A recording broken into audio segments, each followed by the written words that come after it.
There he is. You good-looking boy. What's going on? Full of flattery. Oh, What's mate. going on? Just Sunday fun day, right? Just dealing with kids, getting kids to bed, getting all the stuff ready for school tomorrow. What else is there? Sounds like an absolute nightmare. Yeah, he did his first. Camp yesterday, so I didn't go. Kate went. So it was. Yeah, I mean, listen. I mean, I was in the Cub Scouts, and a few were as well. Yeah. It's a lot different now, man. A lot different. Thinking back now, I don't know about you. I think our Cub Scouts it wasn't once a week. It was every 2 weeks, I think.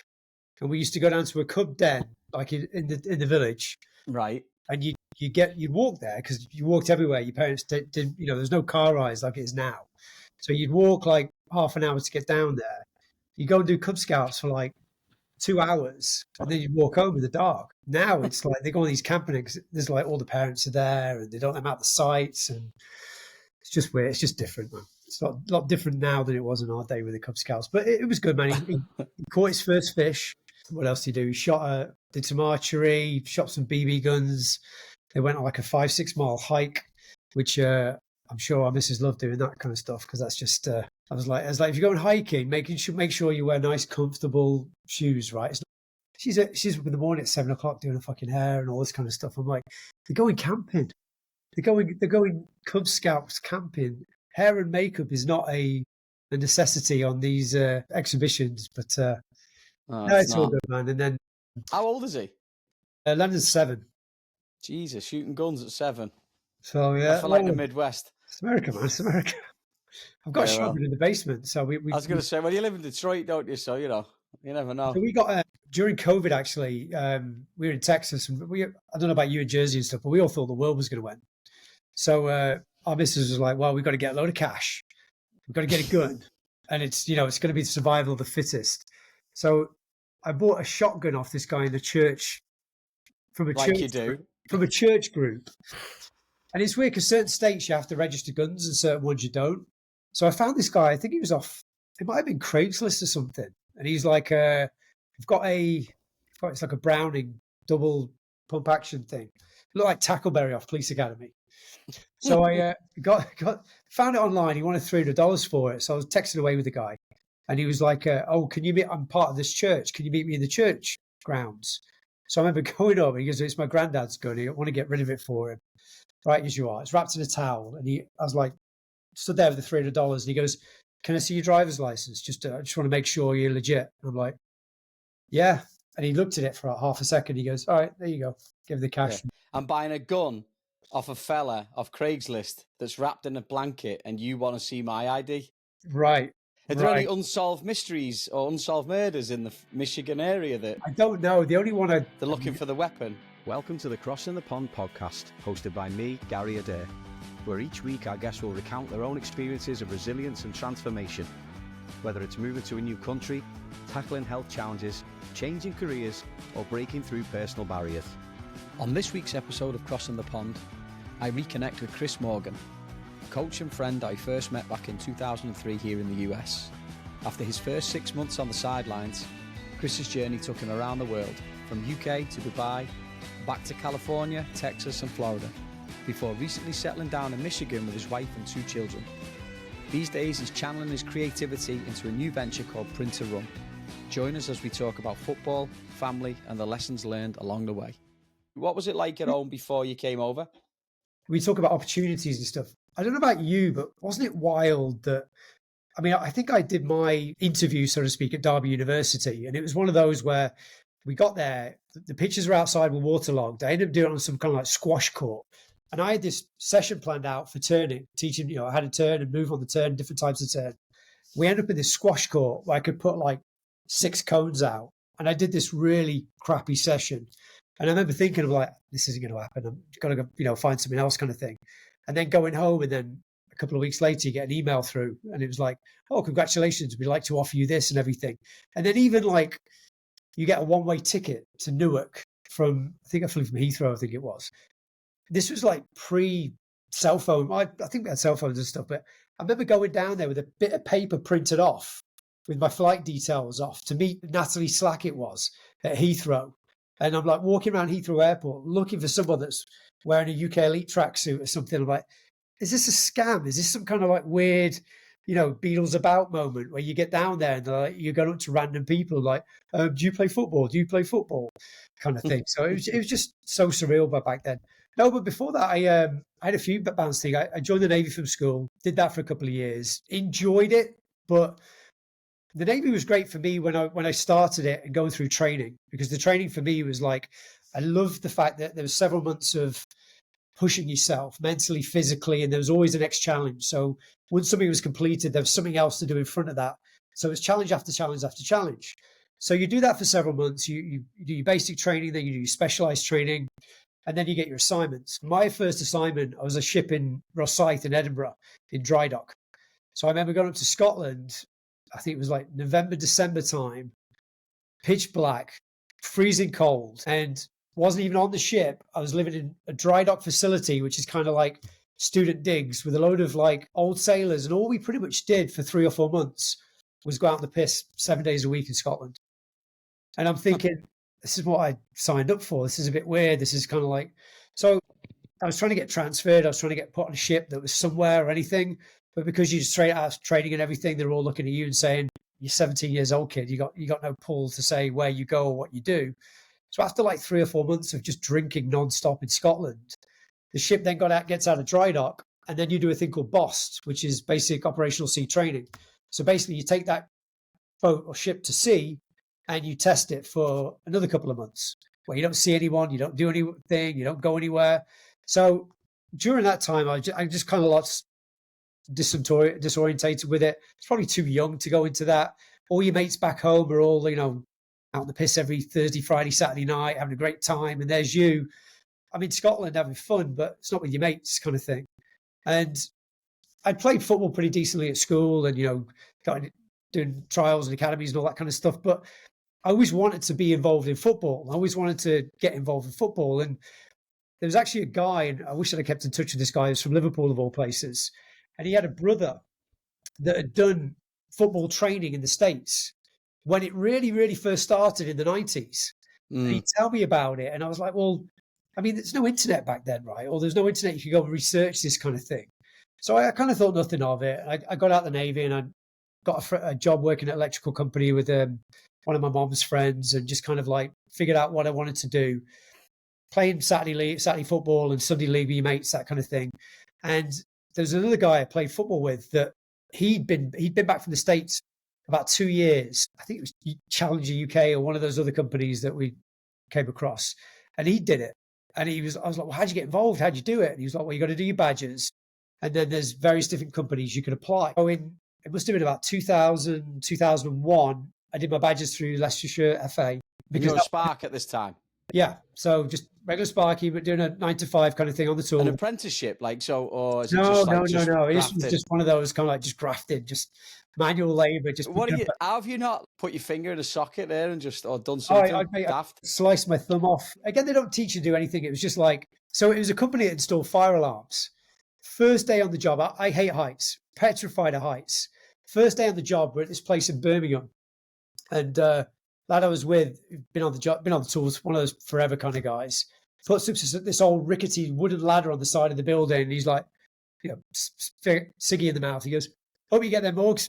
This isn't going to be me. So he then gave me all the shitty jobs to do around pretty much like a building site, like, drilling stuff and cutting things and fetching things and all that kind of side of stuff. So on the tools for a little bit whilst I was doing my badges. And then when I was doing my badges, I was trying to think about this the other day when we were talking, and it might have been in the back of 442 magazine, because that was back then, that was the Bible, for any kind of like footballer, or whether you played Sunday league or pro or whatever, 442 was the Bible. So I think there was an ad in the back of 442 for UK Elite. Yeah, there was, yeah. It's one of those things. You just, you get your pen and your paper out, you write a little letter, like I was going to say it to Jimmy Savile, but we don't go down that. We don't go down that. But I put my hopes and dreams in a letter and put it in, and then got an email back about, like I was just saying, about going to Derby University to do a class, and that were it. We were off, and then it was just, I look back now, and there's been so many sliding door moments where you get opportunities where you think, this is silly. This is, what you're doing kind of thing. But you think you do it anyway, and you see what comes from it. And, growing up in the UK in the 80s and 90s, to me, the US was like the be all and end all. America was the land of milk and honey, whether it was the movies, whether it was the music, whether it was the celebrity lifestyle, America was everything. And we actually went on a vacation holiday, I should say, to America in 1992. Mum, dad, brother, and me. We started off from Vegas. And we did like a drive up the West Coast, going through Los Angeles, various parts of California, and then flying back from San Francisco. And I remember it like it was yesterday. And I remember it vividly because the Barcelona Olympics were going on at that time, and also the Rodney King riots. So my influx to downtown Los Angeles was watching everybody fighting, shooting each other, stabbing each other. But in the midst of this most amazing country, most beautiful, everything that Vegas in 1992 was like nothing I'd ever seen in Manchester before. It was just like a complete different world. And I was obsessed with it. I was obsessed with the States and everything. And then a couple of years after that, obviously, the World Cup was in the USA in 94. And it was the same thing. It was just like, wow, how do I get there kind of thing? How do I take that opportunity? And then coming out for UK Elite in 2003 to, do something we all love, because we're all either failed footy players or somebody that was our way of staying in the game, right? It was just, how do we get exactly, yeah. if we're not good enough to make it to the pros? And then, maybe it will somehow we'll get reignited and we'll join a team over there and we'll start playing again and all this kind of stuff. And I mean, lads I live with Martin Chittix, Martin Smith and Nighty, we joined a local team, the Warwick Kickers. Yeah. It was just fun. But that was, it was like a dream kind of thing. And UK Elite was awesome, man. It was absolutely an awesome time back then. What's it like when you first get here then? I mean, we've even skirted over the Navy. I have so many questions about the Navy. Like, being 17 on a boat for 3 or 4 months on your own. Like, what are you doing there? Like, my upbringing was, I had a really good childhood. Dad came from a blue collar family in Huddersfield. First one in his family to go to university. His family either worked down the pit, you joined the army, or you worked in a factory. His dad worked in the pit for a little bit and then ended up working in a factory making tractors. His mum was a cleaner. My mum's family were all from Nottingham, probably considered middle class. Mum was a teacher. Her parents were teachers. So complete different opposite from my dad's side of things. My brother and me would spend our summer holidays either in Nottingham or in Huddersfield. So we get both a little bit of eclectic mix of kind of like a working class miners town, which is what, Southwest Yorkshire is, compared to Nottingham, which was a little bit working class, but a little bit nicer than Huddersfield, so to speak. So we had a mixture of upbringing, but I just wanted to see the world. I just wanted to get out. I was born in Manchester, grew up in Leicester. I just wanted to get out of Leicester, just wanted to get out and see the world and do different things. And I guess, the Navy was the first way that gave me the opportunity to leave the country. And I went as far as Scotland. Was that you being comfortable on your own though, as well, though? Like the fact did that get you used to being comfortable on your own? Like, again, spending that time away, albeit with like older fellas or like seasoned shipmen or whatever you want to call them. Like, but I think it was, growing up and stuff, it was probably the same as you guys. You get home from school, you got your bike, you went down the park, you stay down the park till the lights come on. You came home, you had your scran, you went to bed, you did it again the next day. Weekends, you went out with your mates all weekend, climbing trees, playing footy down the park, getting up to trouble, all that kind of good stuff. So it was a very kind of independent lifestyle that we'd had. My dad worked his tail off all his life. He was an accountant and he worked obscene hours, wouldn't get home some nights till like 7, 8 o'clock. So I guess me and our kid were very independent from a young age. But yeah, leaving home at 16, 17 to go and do something differently. When I came to the States with UK Elite, I think we won 122. Do you think that helped you at that point, though? Like, once you, so everything that you've done so far up to, whether it's on the, in the Navy for those 2 years or working as a spark and just being independent, when you get over here and you literally get lumped in, like, again, we same plane, same bus out to Purnell, right, going through that first week of training, and then you are going out and about with lads, do you think that helped you a lot, just being able to go with it? And it's a tough one for the guys that were putting the squads together back then, because you've got to think about it. You had a group of guys that just basically stayed in Jersey and they just worked on the local Jersey camp. Some went to New York and upstate New York. we were fortunate to go on those travel teams and the travel camps that would go around the Midwest and the South. So they were probably looking at us, me, you, and Sonny, and saying, these guys we probably trust the most. Let's send them out to do these contracts. But so I don't think we were the best of the best. I think they were the ones. I'd like to think, Morgs. I'd like to think that we had a little bit, but we were better than the average bear, so to speak. But and a lot of it is timing as well. Yeah, you could tell there was people out there that, there was a lot of people out there that either come from Camp America or probably were more suited to Camp America, because you could tell there was a couple of people. I'm not going to name names. Footy wasn't everything to them.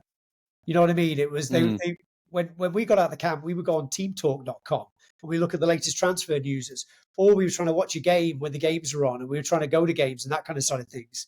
But there was other people that were out there doing that.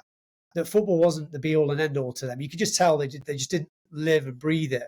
Whereas I think with the ones like I put you, me, Sonny in there, even Ralphie to a certain extent. I think we were very good at what we did, and we were all kind of trustworthy to a certain extent, because if they're going to take their brand and their business and they're going to fly it around the US or drive around the US as we did, there's got to be an element of protection and an identity that's got to be preserved from that, because we were representing the company in all these different high schools. And for some of the times, it was the first time UK Elite would have been seen in those high schools and organizations. And we're the face of it. And everybody wanted a piece of it because it was new, it was exciting. And it was, you're talking 2003, the company was still exploding back then. Like, we were literally given, I can remember the day picking up I think I'd been there a week, pick up a hire car in East Hanover, drive it to Philly, get given a map, a phone number. And basically one of the lads out of 8 or 10 of us had a credit card and said, right, go and book yourself into a hotel halfway down. We don't know where that is. Go and find a hotel halfway down. And then we just went, okay, right, we'll stop here. And I remember we stopped in like Roanoke, Virginia, and then we drove the rest of the way. You have to have a bit about you. Like, I suppose I was just more responsible. Right. Because of, certain undiagnosed syndromes and stuff like that. I don't know. It's funny to say that. I remember the same thing. It was, I got the rental car. There was like a 14-page MapQuest printout booklet of how to drive from Morristown, New Jersey to Lima, Ohio.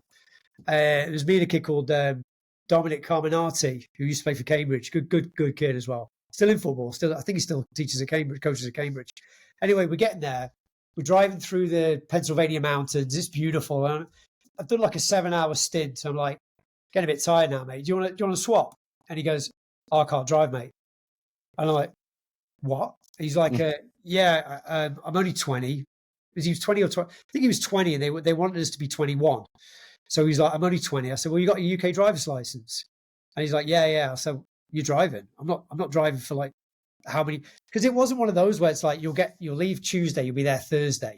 It literally was. You leave Tuesday and you get there when you get there. There was no kind of like. Well, that was it. And you'd stop on places and you wouldn't go in a straight line, would you? Like I just drove home from Raleigh last night and I'm absolutely goosed. I'm goosed now. Right. 8 hours. You say to Taff and Brendan, like, well, is there a hotel booked or where shall I start? Well, go as far as you can. And when you get a bit tired, go a little bit further, then get a hotel. We stop in like Youngstown, Ohio, and I had no idea where we were or anything like that. So we pull over. Again, when you're 22, you got no idea of like levels of class of hotel. It's just like, so we pull over this hotel. It was like the Bates Motel, mate. We pull over. And Youngstown, Ohio is a very gritty working class. A lot of famous boxers came from there. So we pull over and we go to like a Denny's at like 7 o'clock at night, 8 o'clock at night. And it's one of those where the lady comes over. She doesn't even ask us what we want. She looks at us both. You boys aren't from around here, are you? And we were like, no, we've just driven from New Jersey. She's like, you guys aren't even from New Jersey, are you? And I'm like, no, I'm from Manchester. He's from Cambridge. And she's like, well, I'll give you your food, but you really should be out of here in the next hour or two. So, you wolf down this bit of Scran, and then the hotel was across the street. So we go and check in at the hotel, and Dominic's like, we've got to get everything out of the car. I'm not leaving anything in the car. And, you're getting your balls and your bags and your cones and everything's in the room and everything. And then literally every 10 minutes, someone's knocking on the door. Because we were ground floor, outdoor facing hotel door to the world. So we had to pull in the cabinet in front of the door. And literally all night long, people are trying to get in our room and everything.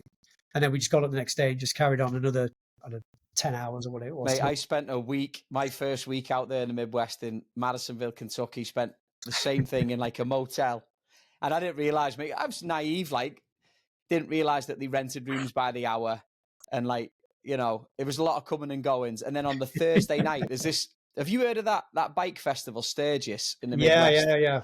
So apparently, I did, again, you know, second week in the US, I'm in this hotel. Next thing, one bike turns up, then 3 bikes turn up, then 10 bikes turn up. Next thing, there's like must have been 150 bikers in this like motel just circling around. They had fires going in bins. They were harmless. I'm on my own here as well. I'm the same thing. I'm just like, fuck, like everything is in front of the door. Even looking back like that, I mean, we go. And then you tell Taff the story, and Taff's like, yeah, you know, it's just one of them, innit? You go and do homestays, and you go and stay at these beautiful houses with beautiful families and stuff. But you'd be going looking on doors at like 9 o'clock at night, and you'd have this like little post-it note with an address on it that was stuck inside an envelope with someone's receipt from the cost of their sessions and stuff. And it was like you'd be in these like housing estates in the middle of nowhere. There's no street lights or anything. They've got like, you know, little porch lights on. Mm-hmm. You're looking for like. I was born at number 19, Farhay Close. I lived at a 19. I lived at a 23 and a 9. You go to these houses in the States, they've got like 4 or 5 numbers for the houses. So you're looking at this little poster. Does that say 2,821? Is that? And you go, you know, ring the doorbell at 9 o'clock at night, not knowing if you're going to get shot or killed, or, you know, someone's going to answer the door. Coach Cruz, yeah. Coach Cruz. First of all, they've never seen anyone from England before, or Ireland, or Scotland, so they don't know what you're saying. Some really of them never seen for the next state. No, exactly. And then the second, some of them didn't even know you were going. Some of them didn't even know you were staying with them. Oh, yeah, okay. And the coach hadn't told them. We volunteered, but we've not heard anything. Yeah.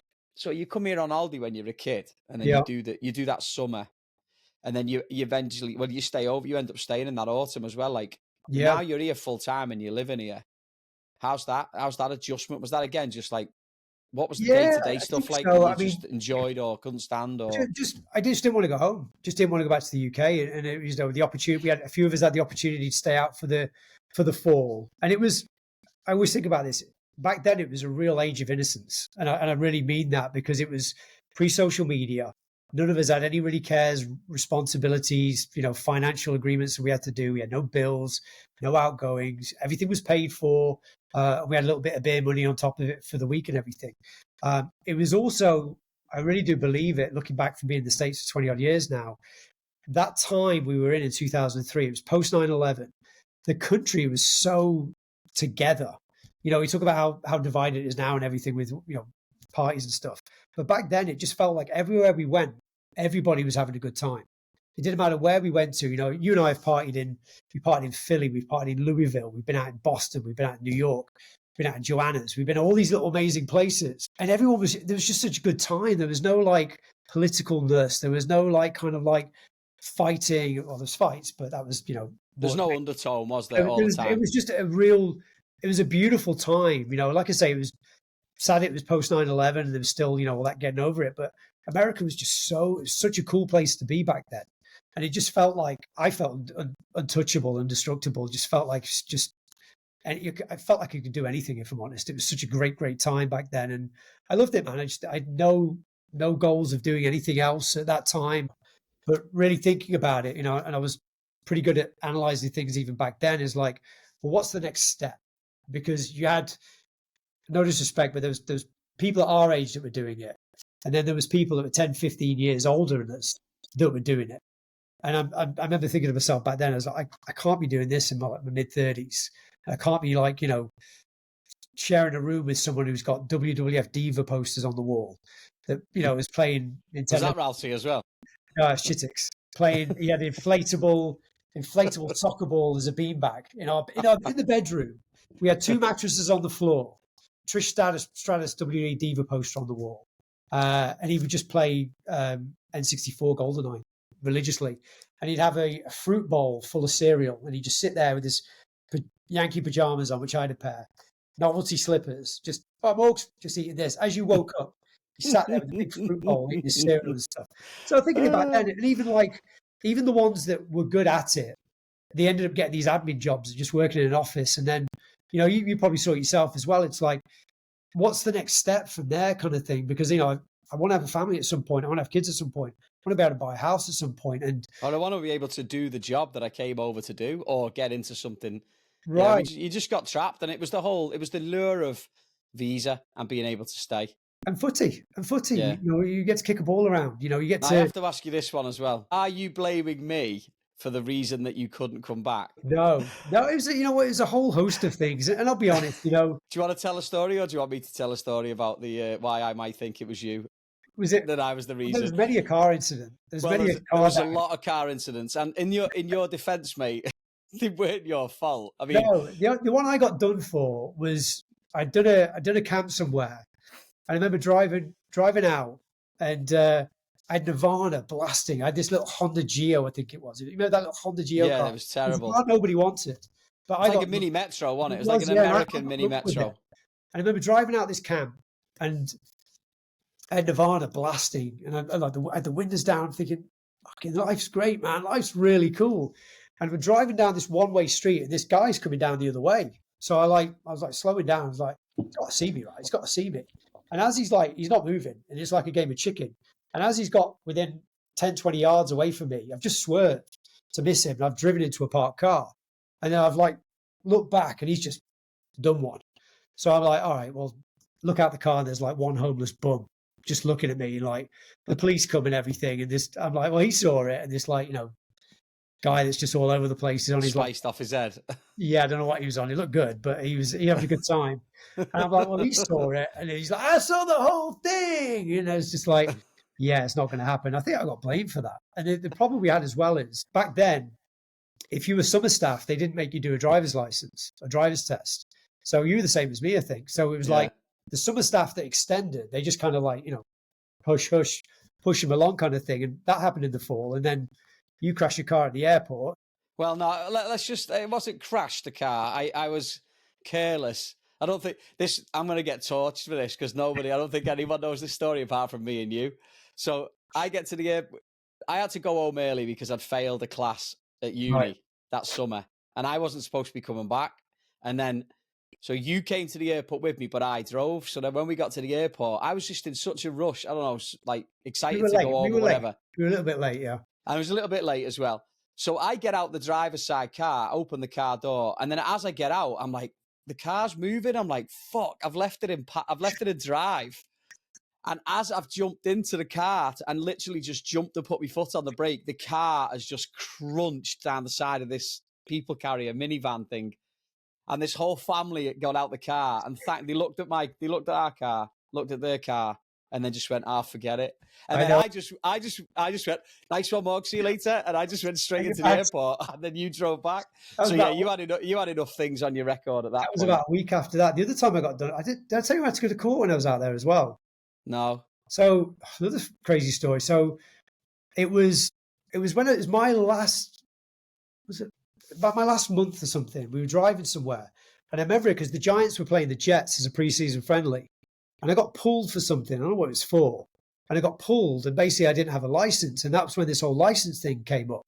It was like, well, you know, if you're on a certain visa and you're driving, and how long have you been here? And I said, they said, you've been here for more than 30 days. I said, yes. And he was like, well, if you've been here for more than 30 days, you have to have a license. So I had to go to court in New Jersey and do the whole, you know, Christopher Morgan versus the people of New Jersey kind of thing. So it was one of those where you go to the local court, and it was one of the courts that was on TV. And I wish I had a copy of it, because you go in there, right? It's almost like you pick a ticket, you sit in the pews and you wait for you to get called and you go up. Before me, I had a serial killer that came out the back in like arms and the orange jumpsuit and everything. And then I go after that, and I go up and the judge is like, so driving without a driver's license? I was like, yeah. And he goes, you know, you should have a driver's license if you're living in the state of New Jersey for more than 30 days. I went, yeah. And he goes, okay, make sure you get a driver's license the next whatever it was, 30 or 60 days. Stamp, off you go. I'm driving to the airport to leave the country. Similar situation as you. Why I'm driving? Why don't I get, you know, Martin to drive or Chicks to drive or Nighty to drive? I'm driving. I get pulled on the way to the airport. On the way to the airport, flagged not having the correct license and everything. Oh, Tell the story and basically just say, look, mate, here's my ticket. I'm leaving. Got a flight not coming back, leaving to Fortunately, God bless that police officer. He just literally just went, "Ah, man, you Brits," and then just kind of like waved his hand and off we went, so to speak. But so there's a whole host of things. Like we said before, the Thursday to Sunday night out didn't really help a lot of us that were there. Were you with us the night we stole a school bus in Manhattan?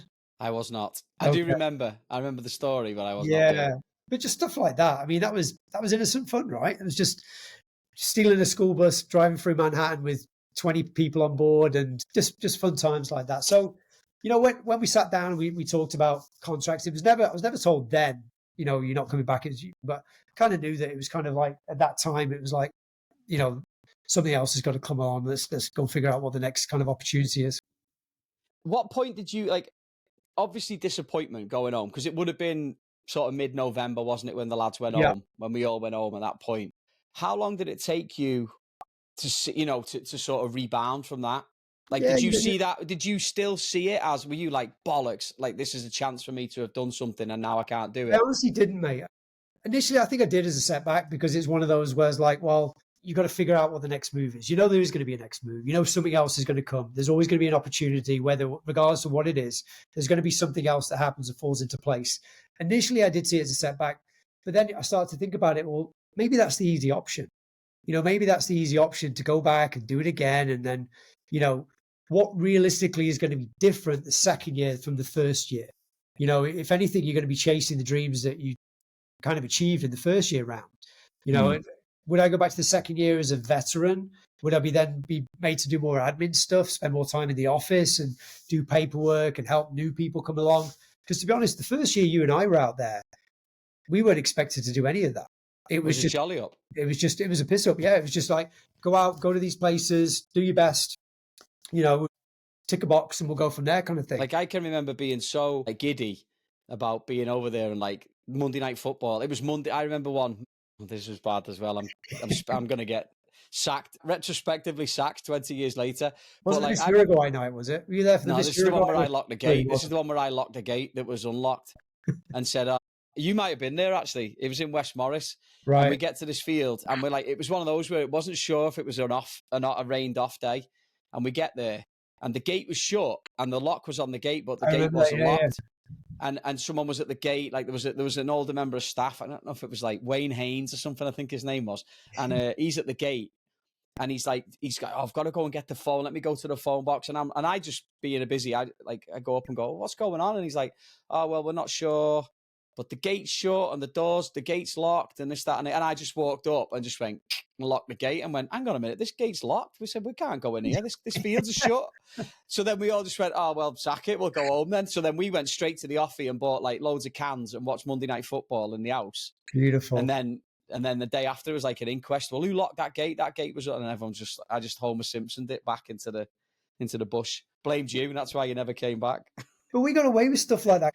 We did so much in that first year of even going to the Midwest and going to, nights out in Kentucky and, going to all these places which you'd never would have gone to. You'd never, like I mentioned earlier, nights out in Philadelphia. When would we have gone to Philadelphia if that would have been the case? And it was funny, you'd check into the hotel and they'd be like, oh, you're here too. And it was just, all right, what time we get the taxis and what time we're going out in Philly and, when are we going to have a good night out kind of thing. So the initial setback was hard, but then I look at it and say, well, what's next? And that's always been my drive kind of thing with me, whether it was, kind of the military background of just being able to refresh, reset, having that discipline to say, okay, what's the next challenge? Because it's, tomorrow's another day. It's let's not dwell on that for too long. Yeah, it's disappointing and everything, because I would have probably have done it. But then it would have been like, well, let's do this because we did this last year and it was amazing last year. Well, there was no organicness to it. There was no natural kind of thing that would happen. And it was maybe that one summer or stroke, 6 months or whatever it was, maybe that was just supposed to be that way because potentially maybe it wouldn't have been as good if you'd have done it 2 or 3 times. So what happened then when you got back? Where did you go? What did you do? Just went back to Leicester and ended up working in nightclubs. So some friends of mine that were DJs and, a couple of friends that owned a nightclub, and I just started working in nightclubs just to make money and pass by and then looking at seeing what the next was and looking at opportunities, what was next. And you talk about, sliding door moments, because that's what a lot of these things were, and befriended a guy who was an art dealer. And that was another UK elite night out. I think it was the end of season summer party. It might have been, I know we used to drink in Fiddlesticks a lot. There was a place called Foo Bar in Manhattan. I think we had a summer party in Manhattan for all the summer staff that were going and everything. And befriended a guy from Birmingham in the corner that was, what do you do for a living? He goes, oh, I'm an art dealer.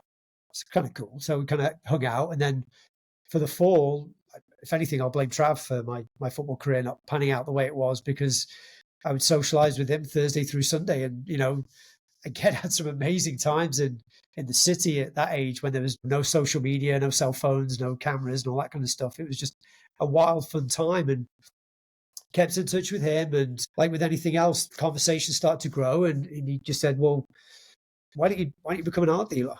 And it was, well, it sounds a bit far-fetched and a bit crazy and everything. And then I remember having that conversation with my dad, and my dad's always been the guy who pushed me to do stuff, so I gave it a go. And then I remember telling him about it, because I had a conversation, Dad, I think I'm going to go back to the States. And he was like, oh, back to footy, is it, son?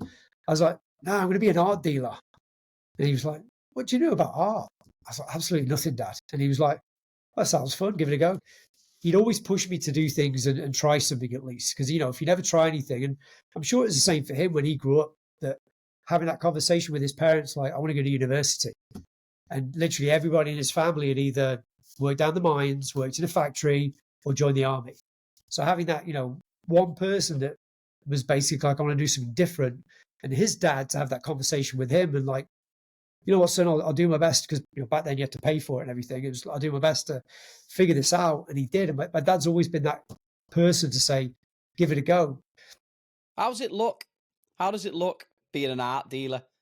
Like, what were you doing? Like, you say, oh, yeah, I'm an art dealer. I'm like, what? Like, so I had a phone call with one guy from this guy who sounded like a cartoon character. His name was Jack. And he was in charge of all these dealers. I thought it was Trav winding me up. It was like one night I'm sat at home at mum's house, and he's like, is that Chris Morgan? I was like, here we go, Trav. Yeah, what's going on, mate? Hey, it's Jack. So you want to be an art dealer, huh? You want to sell art? I was like, yeah, I want to make loads of money. I want to travel the world, and I love art. And he goes, you might be the right guy for us then. And then talked about this, trading thing in Detroit and blah, blah, blah. Put the phone down, thought nothing of it. I thought this is Travis or somebody winding me up.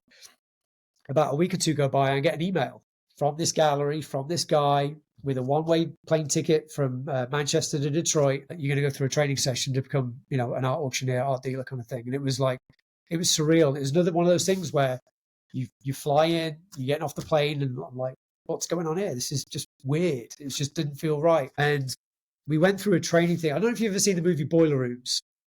No. There's a scene in Boiler Rooms where they're doing the training exercise, and they're basically, you have to show people, what you're talking about, what you're doing and everything. And basically one guy says something gobby, or he says something funny, and he basically just kicks him out of the training room. Our training for back then for being an art dealer was like that. So we're in this room, it's about 20 of us. And one of the guys goes, I want someone to go up on the stage and do a 2-minute presentation on this artist. And it's like, first day at school, everyone's got the head down, no one's saying anything. And then somebody else says, just want to let you guys know that none of you have fucking jobs right now. So I suggest somebody gets up there and does a presentation. And I was rooming with this big kid from Los Angeles called Ben. And Ben used to work for Paramount Studios, used to fix cameras on the film sets. And I don't know if he did or not, but he said he knew all these celebrities. He had photos with like Brad Pitt and all the people he worked on movies and stuff. So Ben gets up there and he does this 2-minute presentation. And I'm like, that was awesome. Oh my God, I'm toast. I hope I'm not next. And the guy stops him, puts his hand up, and he goes, Ben, is it? He's like, yeah, Ben. Real confident because he's just done a really good job. And he's like, where are you from, Ben? And he's like, oh, I'm from Los Angeles. And he's like, okay. Well, there's good news and bad news. And Ben's like, he slumps a little bit. He goes, okay, well, what's the bad news? And he goes, well, you'll never be an art auctioneer. You'll never be an art auctioneer. And he's like, shot back, and he's like giggling a little bit. And he goes, so what's the good news? And he goes, well, the time now is 9 o'clock. There's an 11 o'clock flight to Los Angeles, and your ass is going to be on it. So go up there, pack your bags, and get out of here. So and we went through 7 days of that, every day of thinking I'm going home tomorrow. So the logic is when you finish in the classroom, you go upstairs to your hotel room, you got your books out, you studied, you read, you learned, prepared for the next day.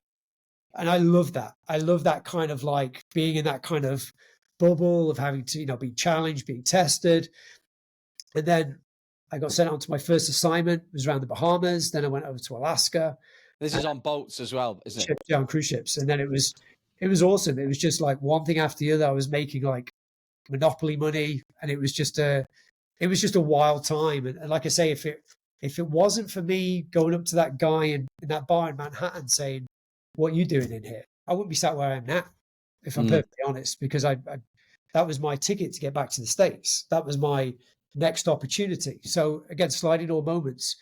If that advert for UK Elite wouldn't have been in the back of 442, that, I had the audacity to contact them and give them a go, or if I hadn't had that conversation with the guy in the Navy whose friend his brother, played football in the States and coached in the States, it was like always looking at what's next, because we all get setbacks. There's all sorts of things that happen, but it's how do you recover and how do you figure out what the next move is, kind of thing. So fun times. That when you went to Dubai? I went to Dubai, yeah. So doing what? Selling art again? So I went back to the UK and I got a job in a gallery in London. Didn't want to be there. Didn't want to live in London. Had no dreams or goals for it. And I kept my eyes out, and there was a guy, and I thought it was another scam. English guy, lived in Dubai. He was looking for somebody he put auction house experience, art sales experience, retail experience. I thought I've ticked a few of those boxes. Sent him an email. He said, "All right, I live in Richmond. Come and meet me." So I remember going to his house in Richmond. Very, very, just complete opposite what I was used. Very posh, aristocratic guy. Talk very snobbily. University of Bath and all this kind of stuff. But behind him, he had this Mick Jagger, Andy Warhol Diamond Dust, worth a lot of money. Beautiful Andy Warhol print. So we're chatting away about all this kind of stuff and everything. So I love your piece. He goes, "Oh yeah, Mick lives next door." So I'm like, "Oh, okay." So this is the kind of world we're living in. And I had that conversation with him, and I remember going back to my little shared apartment I was staying at in Wimbledon. It was £800 a month for a shoebox. It was just, I've got to get out of here. I've got to get out of here. And about a week later, he was like, "Do you want to come live in Dubai?" So he sent me a contract and everything. And this was kind of like December, January 2009, going into 2010. So I was like, I'm there. There's nothing. Again, spoke to my dad. I'm like, "Dad, I've got another opportunity." He was like, "Oh, back to the States, is it?" "No, we're going to Dubai now." I was like, "Okay." And this was, Dubai at that time, you had a lot of expats there, and there was quite a lot of Westerners, but it's not what it's become today. Today, it's kind of like, it just looks like some kind of like, what's that TV, Love Island kind of like social fake kind of thing. And I was there in 2000, I started in 2010. And there was English people there, but I would all consider them what you'd say professionals.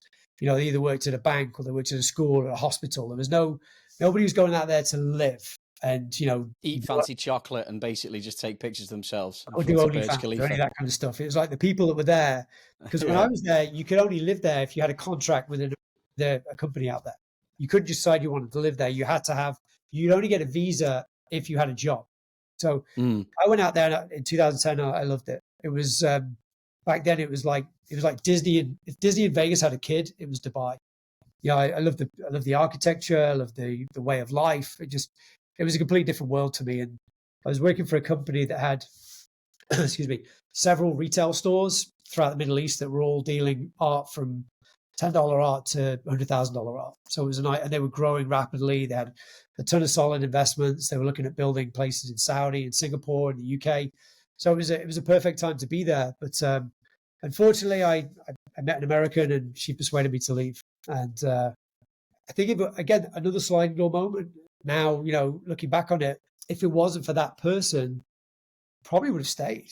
I probably would have stayed in Dubai. But it was like, you have an opportunity to do something else. And I'd always wanted to kind of come back to America at some point. And she was from California. So we went to California and got back into the art business through an ex-colleague I had, and had a little stint in California, which is where you and I that was one of the most mental things ever for me. Like, that was a surreal thing. And it just shows you the power of small world and all the rest of it. So to put it in perspective, so one of my really good friends from over here, best friends, lives in LA, and he basically cultivated this group of expat friends, played on a football team, called Patriots FC, and and now I know a strong majority of those guys just through Bob. And then I go over to see Bob, and it's like, oh yeah, we've got this lad in our team, Chris, and he knows you.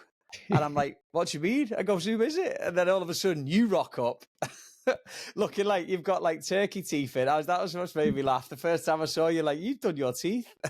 No, I know. Just bleached them a few times, I think. But just funny, like, and it was random, wasn't it? And we were just in that Jones Beach bar in Venice, and you rock up, and it's like, all right, mate, how's it going? Like, you know, and two worlds just completely collide. You've got the UK Elite, old UK Elite 2003, and all of a sudden it's 2012, and it's you rock up, or 2013, and we're in a bar in LA, just out of absolute that was a good night out. I think we met the world's tallest woman that night as well. Yes. That place in Santa Monica. I've got a picture of her with you as well. This guy, that was another thing, you know, I was living in LA, didn't really know anybody, and wanted to, you know, get into the football again. And it's probably would have been a Craigslist thing, or just looking at different groups and stuff. And it was like, oh, look, there's a bunch of English lads and they all play football in LA. I remember the first time I went down there, I didn't know anybody. You know, I did not know anybody. And I'd been away from the UK so long, I didn't know who Gethin was. And we were sat down there, we were like getting changed at the side of the pitch, and everyone's like, oh, this is Morgs, and, you know, what do you do and everything? And Gethin's like, oh, what do you do, Morgs? I'm like, I'm a printer, you know, run a couple of publishing shops. So, what do you do, Gethin? One of the biggest TV celebrities in the UK. He's like a biggest personality. I don't think anyone's ever asked him that before, that, you know, knowingly. And he was like, oh, I'm a television presenter. I was like, oh, nice one. And then I look round, and there's this little fella, and he's carrying like a bag because his company sponsors the kit, and he's walking along and da-da-da. So we get playing and everything. I wasn't playing the first game, and Bob's looking at the pitch, and he's like, da-da-da. So I said, Bob, and he's like, so Morgs. I said, so what does Adam do? He goes, what? I said, Adam, that there, what does he do for a living? He's like, porn star, Morgs. Right, porn star. Yeah.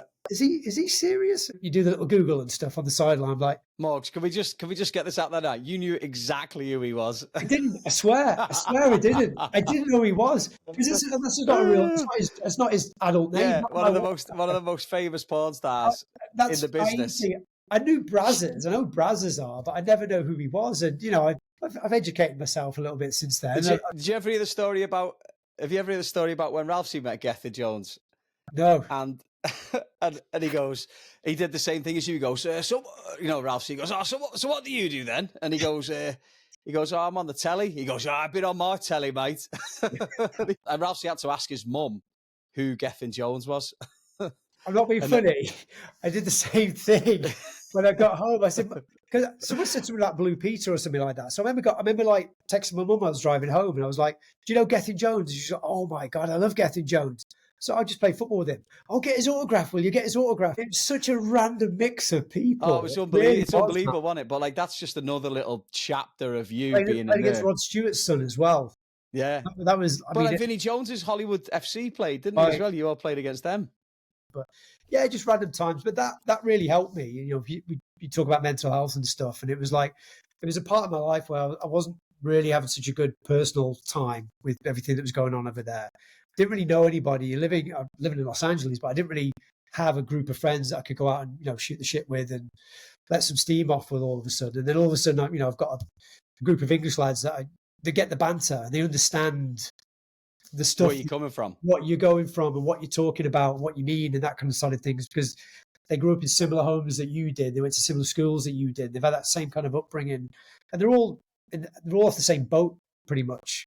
So it was good for me. It was really good to get that refreshing side of everything. The thing that really sucked is the company I was working for at the time, which I loved, were about to relocate to Texas. So it was one of those where I just got my foot put in the water and started to meet these, you know, group of people and get back in touch with you and stuff. And it was like they were doing things. It was like, right, I'll sort my personal life out sooner or later. But I've now got a mix of people where I can relax from the stress and pressure of, you know, being a high-end director at a company, and all of a sudden, you know, it's kind of whipped away and we're moving out of state, so to speak. So it was a difficult time back then. So things don't really work out with that relationship either, right? You moved to Texas, am I right there? And then things just don't. So I basically moved to Texas. The first stint I was there, I was working 7-day weeks. Personal life went to shit. Everything went downhill, and I just like, I got to get out of here. I got to do something else. And I've been talking to the company I worked for on the cruise ships. They wanted someone to go to Florida and set up a print facility down there. So I got divorced, and it was like, okay, well, let's go to South Florida and let's just start afresh, right? I've done it before. I know what I'm doing. I'm very good at what I do in this profession. I can go down there, I can make a big change down there, and I can just start another life. And got a little place in Ocean Drive, boatload of money to go down there. This is going to be great. So what gives you the gumption to do it again? Because a lot of this is like, it's almost like, okay, Navy didn't work out for one reason or another, left it, got the job coaching. It didn't work out because I crashed the car and you crashed the car. Didn't work out. You crashed everything. Yeah, it crashed a lot. And then went to Dubai, met the girl, went to LA, didn't work out, went to Texas, wasn't going to work out. Now all of a sudden you've got to reinvent yourself again. Because how old would you be at this point? You're the same age as me. So you would have been about 35. 2015, so I was about 33, 34. Okay, yeah. So like, what gives you the flexibility and the resilience to just go again? I felt honestly more at home in Florida than I did in Texas. When I was in Texas, I didn't really know anybody. The company moved out there. We moved out there from Los Angeles with 4 or 5 other people I worked with, but they moved out there with a wife and kids. So they were doing the family orientated thing where it got to the weekends and it was just me. So it was like, all right, so there's that element of, independence and loneliness, and that's when I started running, when I was living in Texas, because I just had nothing else to do, basically. But no, the Miami thing, I was just so excited to get down there and give that a go. So when you go to Miami, right, this is a funny one as well, right? You talk about like moments and opportunities, and you'd sign up to run the Miami Marathon. Is that just on the back of the confidence that you were getting from running? You're like, I'm going to run the Miami Marathon. Yeah. So when I started running in Texas, it was one of those things where, we read about mental health and people just do it, don't really track the miles, or they just get out there. Liam Gallagher's the best at describing this because he doesn't have the fancy shoes or the fancy watch. He just goes and run. And that's what I was doing. And then when I moved to Miami, I wanted to do something where I could find something and again, just do it once. I wanted to do something, test myself, do it, walk away from it. So I signed up for a race that was going to be in end of January, February. I signed up back previous September, the year before. So I stopped drinking, stopped the booze, because I was, again, probably drinking a little bit too much when I moved to Florida. I'd have lost weekends where we had a pool at the house. So if you're home alone all weekend, you go through a bottle of Tito's just floating on a floaty in an afternoon. Wanted to get all that out of the system and just focus on something. So I signed up for this race, and it was going to be I was going to raise some money for Alzheimer's. My nana died a couple of years before, so it was something incentive to push it. And let's see if you can do it, right? Let's do one marathon, then you've done a marathon, you're a marathoner, and then we'll stop. Then we'll do something. Is it true that you had... So you're working in the printing business, right? Anyway, yeah. You're working for a firm. Is it true that you had a dream about Printarun? I did. The day before the marathon? I did. What did it look like? So when you go to this, it's weird. It sounds... And normally when you have dreams, they go the second you wake up, right? You have this dream and you're going to take over the world, and then you wake up and it just disappears. So I'd been to the expo, and all these marathons, they have these expos, these big exhibition trade shows that go with them and everything, where it's normally a health and fitness thing where they're trying to sell, shoes, watches, running gear, diet plans, all that kind of stuff. So I remember I went to the expo and I wanted to get like a souvenir that I could, show everybody around this race, and I was very proud of it. So I go to the expo and I'm walking around and everybody's selling the same stuff. And I'm like, I don't need 5 T-shirts that said the Miami Marathon on it. I don't need 4 baseball caps that said the Miami Marathon on it. So I just started thinking, I was like, well, would it be cool if I had like this little artwork that was kind of like a print of something? Now, I had this dream, and it was like a vision. At the time, I was thinking of like getting a secondary job to make a little extra money. And everyone was getting into like affiliate marketing or insurance or some kind of scam. And I was like, yeah, it doesn't really do it for me, kind of thing. So I had this dream.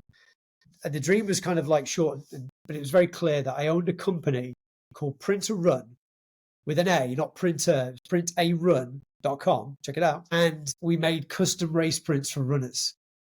And that was it. And I could see this banner that just said Printarun on it.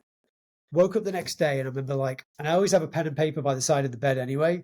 And I just grabbed it and I wrote Printarun. And then just kind of 2 minutes later, went back again, custom race prints, runners, put it down. Canvas, frame prints, unframed prints, put it down. And then I did the race. And I always had printers at the house because it's just the geek I am. So I made something, Mrs. took a picture of it, we put it on Facebook or whatever it was back then. And everyone's, that's really cool. Where'd you get that from? That's really cool. Where'd you get it from? And then I'm like, the light bulb's kind of flickering a little bit. And then I was like, I'm going to do it. Sod it. I'm going to do it. Registered an LLC, figured out how to buy a website, how to do a website design, layout, and just had a very, very simple website that just started off doing literally photographs. It was not what it is today. It was just, you send me a photograph of you running, I'll print it on a canvas or I'll put it in a frame and I'll ship it to you. And it kind of like just evolved from there. And so what point do you take that full time? So do you carry on working, because didn't you move back to Texas after Miami? So during Miami, we got towards the end of it where we'd had Lennon and we didn't want to stay in Florida. We just didn't want to bring kids up in Florida. We were looking at options. Katie's my wife's from Michigan. She always wanted to move back to Michigan. And I was like, I'm never going to live in Detroit. I'm never going to live in Michigan. It's just not me. California, Florida, Texas. I like the sun, heat, that kind of thing. Dubai, I'm not going to live in a place that has seasons. So I was like, well, okay, this guy in Texas is going to pay me more money. It's not Michigan, but it's a step closer. And Texas is a nicer place to live in Florida for families and lifestyle and all that kind of thing. And Austin's cool. We've been back there. So we moved to Austin. We had a couple of years in Austin. And then COVID happened. Company was laying people off. Took a package. And that's when the wife called me out and said, let's move to Detroit or let's move to Michigan. Well, before you got to that, talk us through Printarun. Like what is it it's custom prints. Like what sort of success did you see with it? And like what drove you to do that?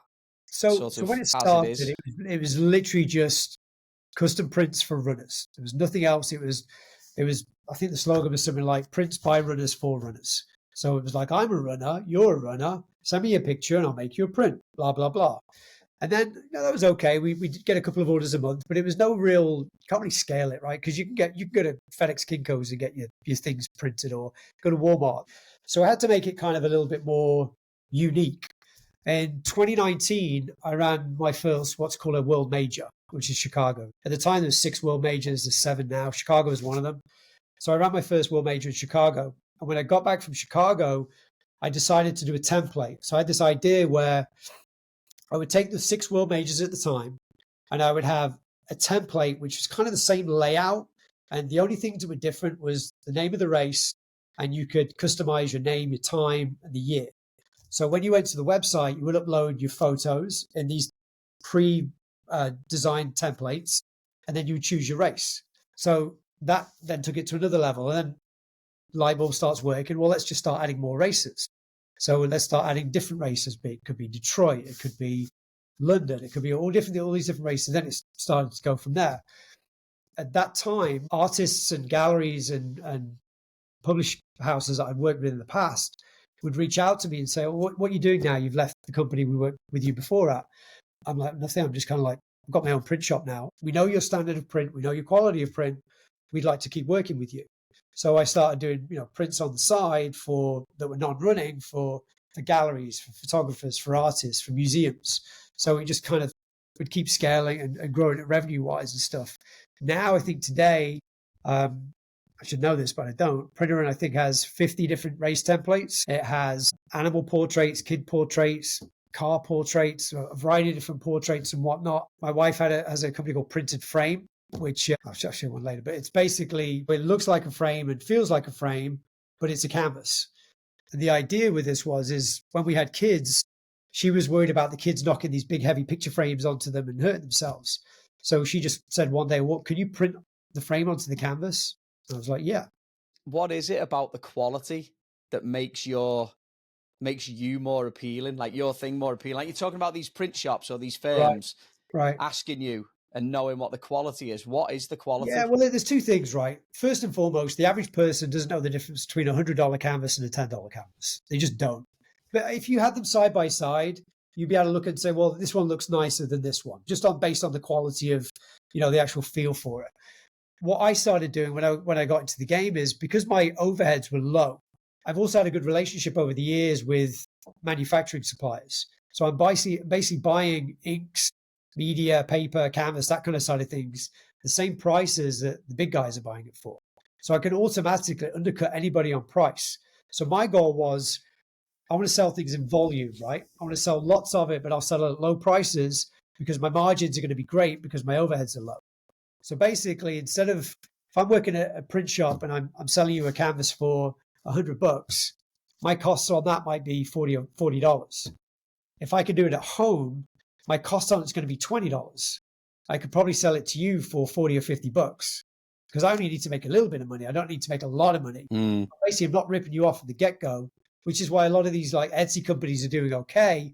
But what I found with a lot of my competition or people who sell prints from run their own companies, the quality's crap. You know, Right. I'm basically giving you archival materials, which is stuff that's not going to fade. It's going to longevity. I'm using the same paper and the same canvas materials that you'll see in the Guggenheim, that you'll see in like the Met, all these high-end museums. I'm using the same materials as they do. But you have the contacts to get it cheaper anyway, Yeah, so then you save yourself money on the front end. and people know is, you know, if they get my products and they put them in their hands, they're like, wow, this is a lot better than what we're getting at CVS before for, you know, $20 or whatever they're paying. So it's crap in, crap out, basically. There you go. Get it? Understand? So, all right. So let's go back to a little bit like your missus was saying to move to Detroit. Now, 2020, everybody knows 2020 was an interesting one. I mean, for me, it was late night Ubers, late night Zoom calls, and drinking a bottle of wine a day, stuff like that, right? So, but for you, it was a tough one, right? Like you moved to Detroit, you have your second kid. No, we were trying for the second. That was it, trying for second. But you also lost your dad at that time. He passed in 2022, but yeah, he got the diagnosis in 2020 that he was basically screwed. Yeah, it was a weird one because it was just before we left to come to. We were in Miami, and I remember my mum sent me a text, as all parents do. Just got back from holidays, had a lovely time in France.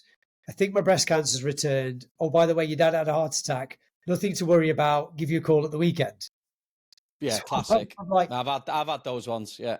You want to hit me with all these angles? So I was like, you know, I'm sat in my office in Miami, and I was about to go to the grocery store. So I'm mentally planning out in my head what I'm going to buy at the grocery store, and then get that.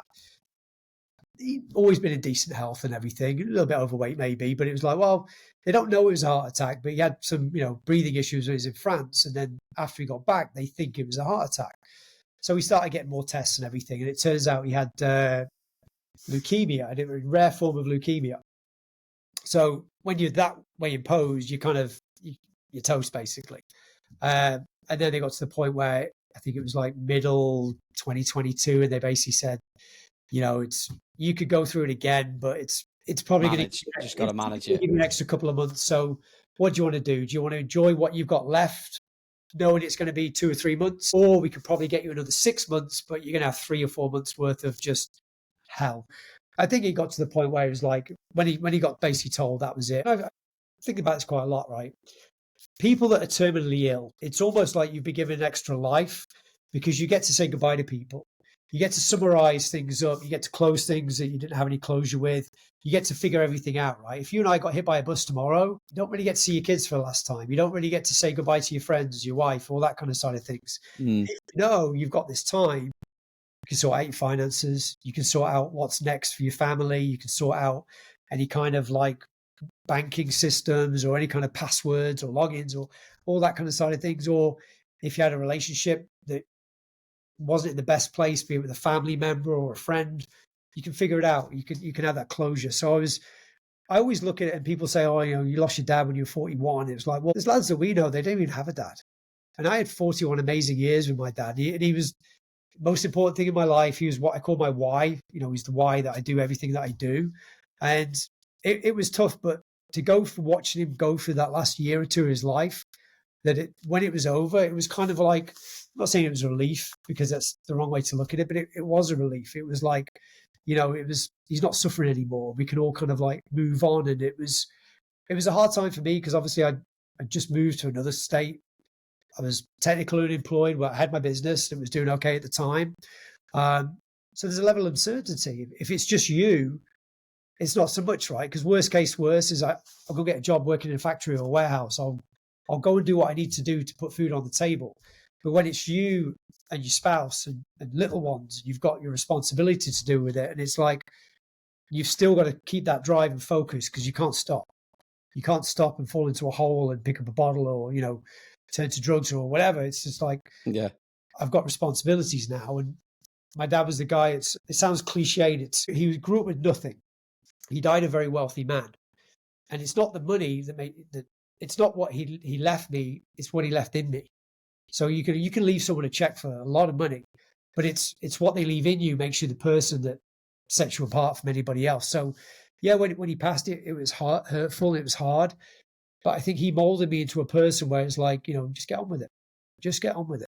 You just move forward, and it's like, all right, what's next? Yeah. What do you do to manage yourself though, mate? I mean, like, you talk about moving to Detroit. You didn't want to move to Michigan. Right. You do it, obviously, you do it with your family. It makes it easy because her family's from Michigan as well. So that takes the edge off. But then you're there and you don't have, you don't have this sort of mentor fella in your father. Like, what do you do to manage yourself not to get through, because you are obviously, you've got kids and you can't mask stuff, Yeah. but at the same time, like, what are you doing to maintain yourself and make sure you're... You got to find different things, right? For me, running has been a godsend. So for me, running it doesn't matter what's going on. If you've got no money in the bank, or you've got your football team's crap, and you've got like you're going through these little trials and tribulations. Tomorrow's another day. You totally tell I'm a big Beatles fan. He came name a kid after him. Used to say, everything will be okay in the end, and if it's not, then it's not the end. It's hard, but the kids help me a lot. I have my kids really, really help me. It keeps me focused and all that kind of side of things. It really helps me keep going and stuff. But I just have this drive where I just want to get to the next level. I just want to keep going. So you've just got to evolve and adapt to what it is today. We struggled growing up when we were kids. We didn't have much. I want to kind of not spoil my kids, but I want to give them a better life and give them kind of everything I can, which is probably not good because you do spoil them a little bit. But if I'm having a bad day, I'll go and spend a minute with one of the kids, and they'll just make me laugh.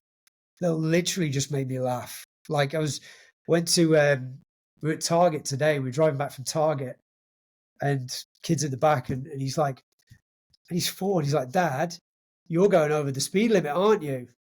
I'm like, don't tell your mum, what's going on, kind of thing. And it's just little things they do, like, just it makes everything worthwhile. It really does. Whether you've got a dog or whether you've got, a girlfriend or a wife or whatever it is, you've got to find something that makes you happy. Running has done a lot for that for me because, like I mentioned before, running's my kind of like, it's just me.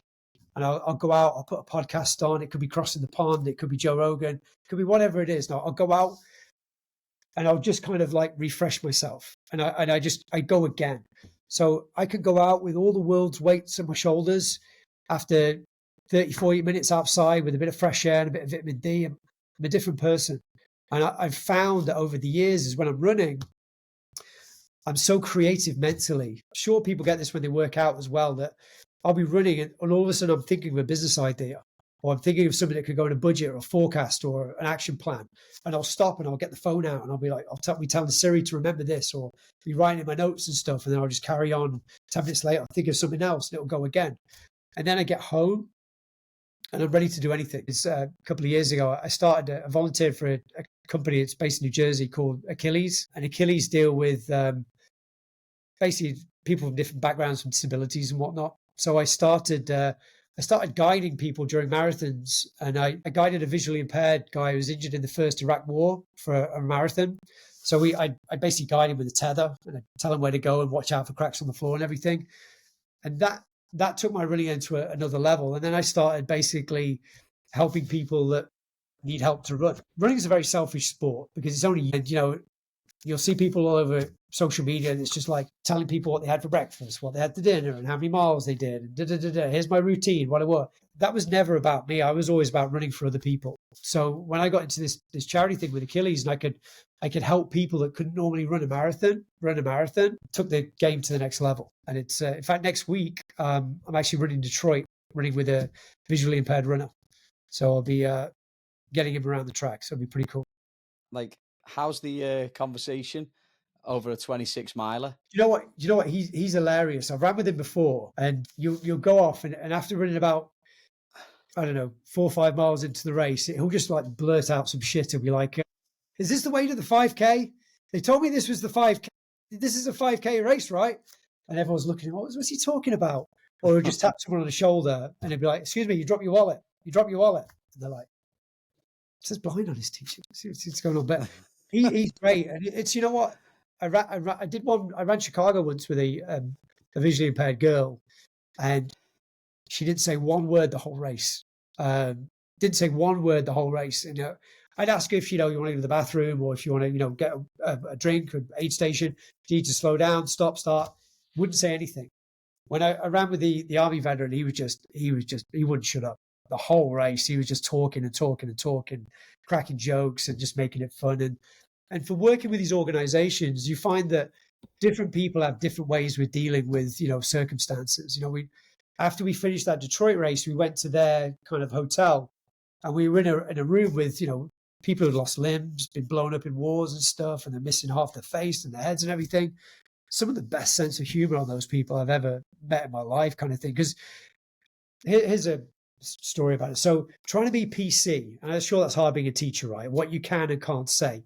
Trust me, I'm on the edge every day. Listen, mate, when you come from a working class community in Manchester, and there's no P's and Q's, you don't filter things. So I remember when I started, it was like blind, right? Are you blind? He's blind. Da, da, da. And I remember one of the people who's in charge of the organization saying it's visually impaired. You have to call them visually impaired, but there's also there's like 4 or 5 different names for it. And again, I should know them, but I don't. So I get with Rob, and I've never met Rob before. And I've watched his video on YouTube about how he got blown up in the face during the first Iraq war and how he lost his eyesight, blah, blah, blah. So I meet Rob at this expo, and I'm like, he was texting me. I'm like, are you visually impaired? What are you? And what do I call you? What do I call you? He goes, just typical Army guy. He goes, you can call me whatever you fucking want. Fact of the matter is, I'm blind as shit. He goes, I can see this, but I can't see this. So call me whatever you want. Call me visually impaired. Call me a blind old CUNT. I don't care. So I'm like, I'll stick with visually impaired, Rob, and we'll just keep going from visually impaired from now on. Did you ask him how he was texting you? Yeah, well, apparently you can see right. You can see right. Oh, okay, fair enough. No, he can see here, but he can't see here. So he basically, his story was was this with his phone.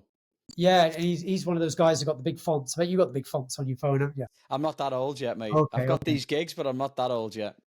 So yeah, he's just a really, really nice guy.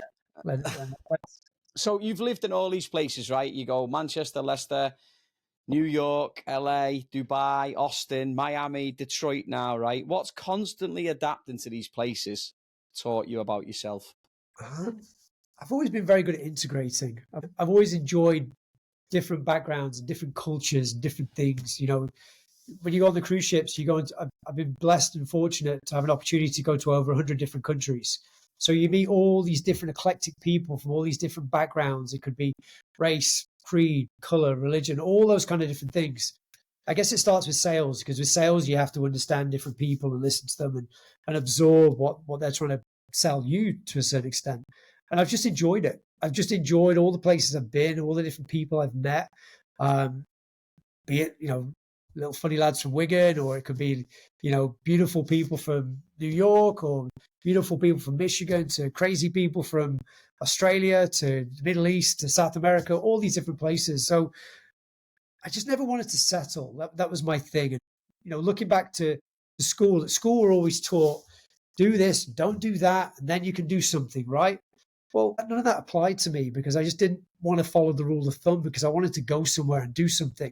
And I think when you want to do that, sometimes you've got to go your own way. You've got to kind of write the rules up yourself.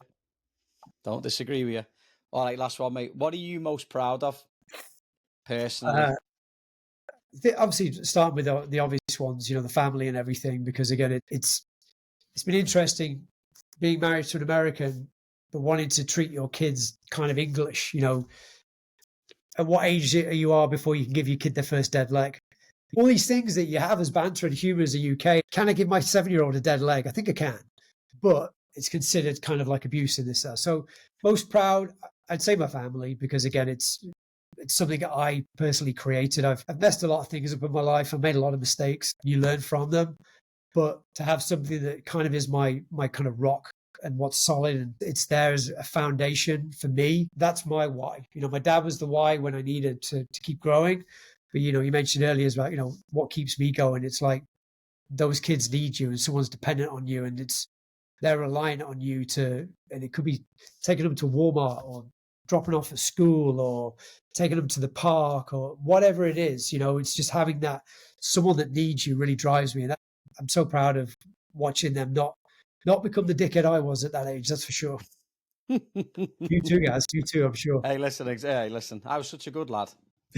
I was more of a dickhead in my 20s, I'll be honest with you. That's when I was. That's when I needed help. But then we all were, weren't we? I always say to her, the beast is still within somewhere. It still lurks within. It's got. Well, that just makes you Frank the Tank now. Doesn't make you anything else. I do love my Saturdays at Home Depot, and I'm not going to get. If you've got time, Bed Bath and Beyond. Don't ever talk. Listen, mate. Thank you, legend. Welcome. Got it done. I'll say this just to go into that.